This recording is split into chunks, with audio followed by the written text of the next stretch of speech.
I have this 1993 Chevy Silverado 1500, and it started doing basically this thing. So it just cranks and eventually it will start, and I will have a check engine light on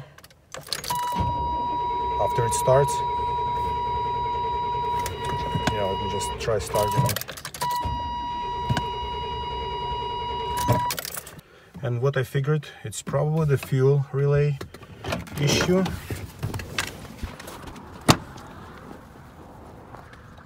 Which is located right over here. You have to remove this cover first. Let me just remove this relay really quickly. And I just called my local auto parts store. They have one available. It's only like 25 bucks. Got new relay, $6, and it was 24.88, which is, I think is not bad.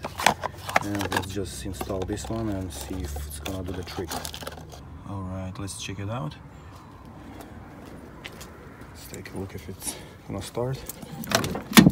Yeah, I need a new truck, but I love this truck because it's so old and it's so cheap on parts that basically, like, literally every parts store in the United States carries parts for this truck.